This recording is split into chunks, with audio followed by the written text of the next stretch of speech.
You need to take shorter showers. Good morning to you too, I said, as I opened the fridge and reached for the orange juice, and that was like 5 minutes. I shook the carton, and it was about a third full. I made a mental note to go grocery shopping soon. 16, actually, my dad said, not looking up from the newspaper. You timed my shower? I mean, of course he did. Hot water costs money.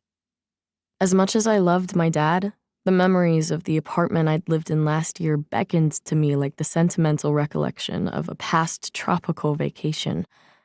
College and the year of independent life that had followed graduation felt like a glorious fever dream now.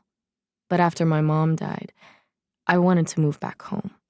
My dad became a quiet recluse, leaving the house only to go to work every day. He stopped calling, stopped going to the Moose Lodge, stopped watching football. It was like he checked out of the world. My brothers tried helping, which usually just devolved into arguing because they knew nothing of subtlety. But my mother had taught me something important about my dad. He needed to be needed. So I might have started needing him a lot. Because when I called and described the weird sound my car was making, he drove to my apartment and spent hours poring over the Honda.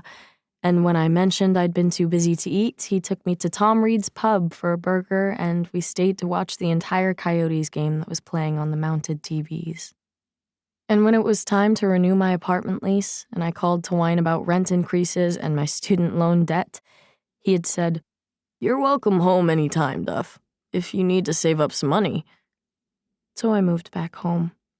My dad could rewire a thermostat and make any car, in any condition, start, but he was a helpless child when it came to living alone.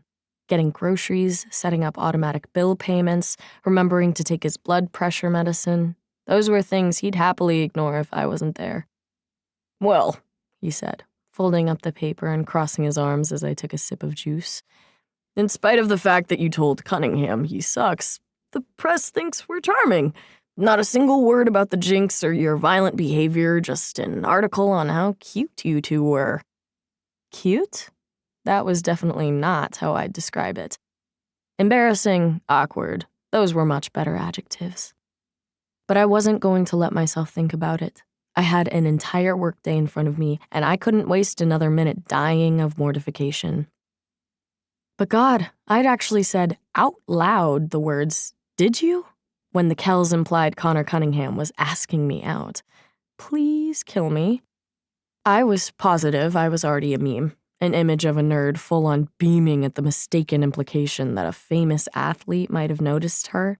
So I was maintaining my social media blackout because I couldn't let any more of that shit in. It was much better to be in denial and pretend life was normal. "Duffy Distefano, get your ass over here immediately." I took off my jacket and hung it on my cubicle hook. "Let me get logged in first. Calm down." "Okay, I'm coming to you then," Ellie said, "because this can't wait." I sat down and turned on my computer while she walked over, the click of her high heels growing louder. Ellie Shanahan was my best friend and favorite coworker, although one would never guess by looking at us. Elle was into fashion and pop culture and beauty regimens, whereas I was into buying clothes at Target and using makeup remover wipes as my entire skincare routine. Occasionally, if my skin was dry, I'd rub on a little lotion. I knew I'd probably have regrets about that when I was an old hag with terrible skin, but for the time being, I was fine with my poor choices. Who could afford all those serums and moisturizers anyway? I'd known Elle since preschool. We'd been in the same class, on the same peewee hockey and soccer teams, and years later, she'd majored in accounting at the U just so we could someday get jobs at the same company. It had seemed insane when she'd made that proclamation. Her parents thought law would have been a better path for their little genius, but it had worked out exactly as she'd planned, and I wouldn't have it any other way. As it turned out, she liked working with numbers, and life was hard enough on its own, so having my best friend with me day to day was like an amazing bonus, even though I suspected we drove our coworkers a little crazy every once in a while.